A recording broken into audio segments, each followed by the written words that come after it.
Muito bem, vamos conversar agora sobre esse caso com o promotor Lincoln Gakia, que há muitos anos lida com essa facção criminosa e, sem ser novidade para o senhor, não é, promotor, mais uma vez era um alvo do PCC também nesse plano descoberto pela Polícia Federal. Bom dia, obrigado por conversar aqui com a gente. Promotor, não quero colocar o senhor nesse cenário político, cometer essa indelicadeza, mas do ponto de vista técnico, para quem já acompanha esse trabalho de combate ao crime há tanto tempo, há alguma chance de alguma coisa daquilo que foi publicado pela Polícia Federal, tornado público pela juíza, não ser verdade ou ser alguma espécie de armação? Bom dia a todos, é um prazer participar do programa de vocês. Não há chance nenhuma, como eu disse já em outras entrevistas, o trabalho começou aqui pelo GAECO de São Paulo, né? Portanto, fomos nós, inclusive fui eu e o Procurador-Geral de Justiça, que levamos a representação até a direção da Polícia Federal em Brasília para a instauração de inquérito policial. Quando levamos, evidentemente, a representação, é porque já havia elementos que demandavam, né, a apuração desse fato criminoso, não só com relação ao senador, né, hoje senador e ex-ministro Moro, mas também contra outros agentes públicos. Eu participei não só do início dessas investigações, já que, como eu disse, o pedido de instauração é meu, pelo Ministério Público, mas também acompanhei, para e passo, cada ato praticado no inquérito policial pela Polícia Federal do Paraná. Né? Nós estamos agindo de maneira conjunta, nós temos outras investigações aqui no Ministério Público e a gente tem colaborado com a Polícia Federal.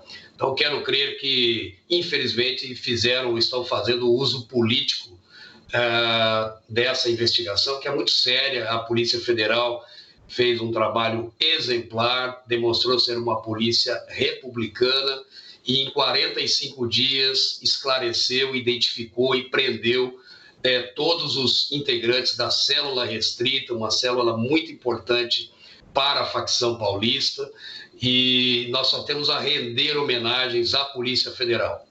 Promotor, eu queria que o senhor esclarecesse algo a respeito da operação. O senhor continua lidando com a facção criminosa, então, né, em tese, o senhor continua sendo um alvo para a facção. Por que a facção se daria ao trabalho de voltar no tempo para se vingar, por exemplo?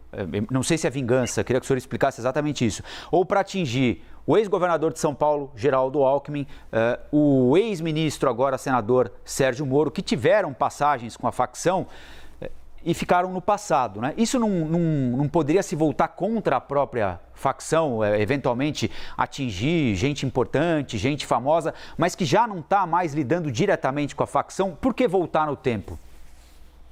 Olha, eu acho que no decorrer dos dias aí da deflagração da operação, e a Polícia Federal acho que deve esclarecer melhor isso, eu acho que houve uma confusão aí nessa lista de supostos alvos, né?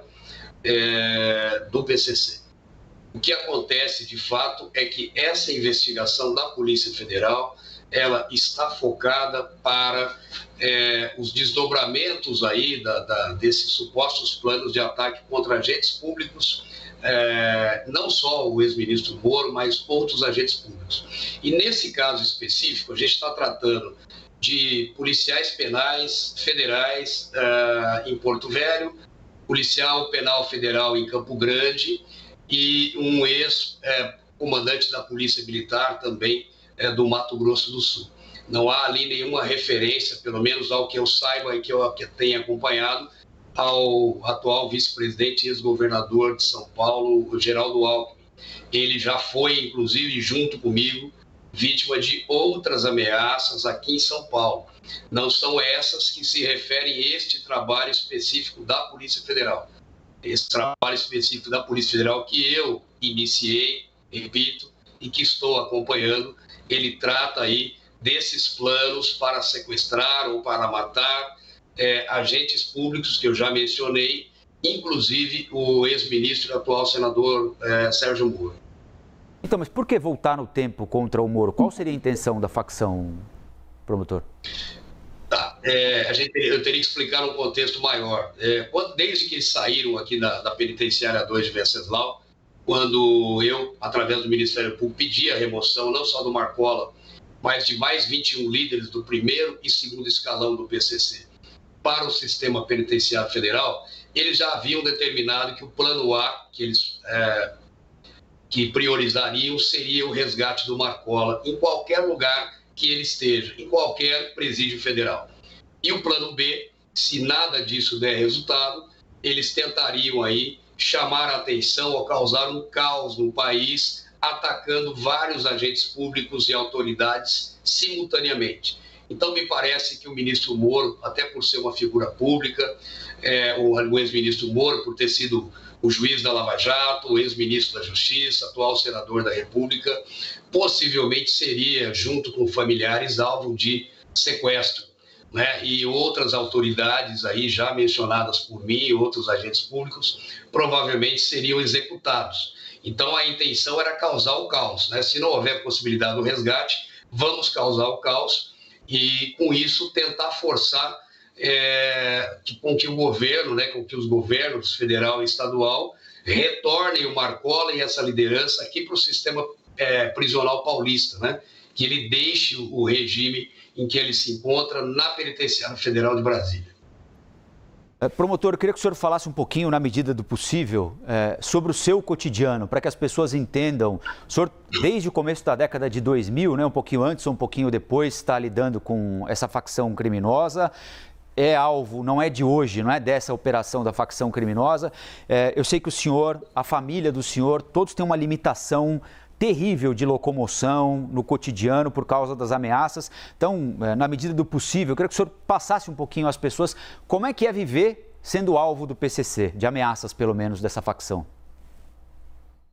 Olha, para mim é uma situação muito difícil, né? Eu estou já escoltado desde 2006, né, por ações aí contra, não só contra essa, mas contra o crime organizado em geral, mas a partir do pedido de remoção do Marcola, né, e dos demais líderes, eu tenho recebido, na verdade não são ameaças, são planos para me executar, pelo menos uma dezena deles que nós já conseguimos desmantelar, justamente por conta dessa remoção. Então a minha vida ficou bastante restrita dos meus familiares, eu praticamente apenas me desloco de casa para o trabalho, do trabalho para casa, não tenho férias, não posso viajar de férias aqui no país, porque poderia ser vítima de atentado, nem mesmo na América do Sul. Vejam a situação do promotor paraguaio que foi morto, assassinado na Colômbia, né, por organizações criminosas.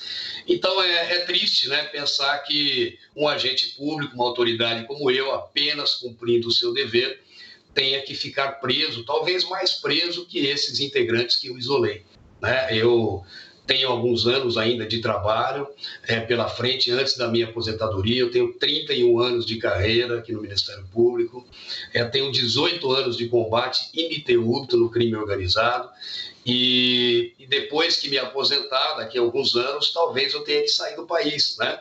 Eu preciso ver se eu vou contar ainda com escolta, né? Se eu terei esse aparato de segurança, porque o crime organizado, assim como as máfias, não esquece, né? Eles já mataram o diretor de presídio depois de 10 anos de aposentadoria dele, e isso já foi dito para mim, que não importa o tempo, né, que eu serei morto, mas eu acredito ainda no Estado, na força do Estado, na justiça e também nos órgãos de segurança, e nós vamos continuar aqui lutando. Então, promotor, para a gente encerrar a nossa entrevista, qual é o estágio de controle hoje sobre a facção criminosa? Porque a gente ouve falar muita coisa, né? Essa facção criminosa domina o transporte público na zona leste de São Paulo. Essa facção criminosa hoje lava dinheiro em determinados segmentos da economia, postos de combustíveis, loteamentos habitacionais. O que é verdade, o que é mentira? Hoje, nós estamos mais próximos de controlar essa facção criminosa, de fazê-la perder força do que estávamos no passado? O caminho está correto, não está correto? Qual é a avaliação que o senhor faz, promotor? A avaliação que eu faço é que nós estamos sim no caminho correto, né? Eu tenho como parâmetro 2006, em que essa facção parou o Estado de São Paulo, paralisou a maior capital do país, e que naquela época, de fato, o Estado não tinha nenhuma informação sobre ela. Hoje o Estado de São Paulo está muito bem preparado, né? Tanto o Ministério Público, a Polícia Civil, a Polícia Militar, a Secretaria de Administração Penitenciária, nós agimos aqui de maneira integrada, pode ter certeza disso, não tivemos mais nenhum episódio de rebelião, de ataque, nada disso. Agora, foi necessário o isolamento, né? Porque nós precisávamos isolar territorialmente a liderança dessa facção. Eles já cumpriram o RDD aqui em São Paulo e por vários anos e não houve um resultado efetivo. E agora sim, com esse isolamento, tanto que eles estão tentando nesses planos desesperados aí, de resgate, de ataques, é porque nós estamos incomodando.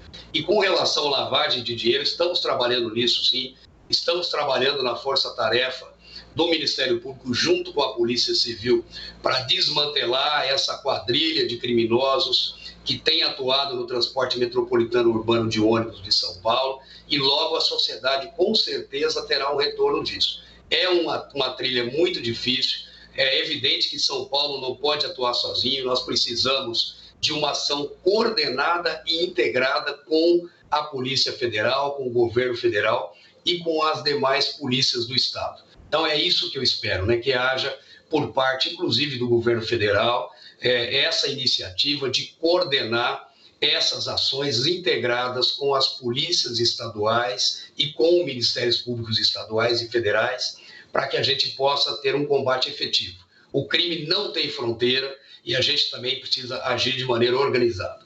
Promotor Lincoln Ngakia, muito obrigado pela entrevista aqui para a CNN. Um bom dia de trabalho ao senhor. Até a próxima.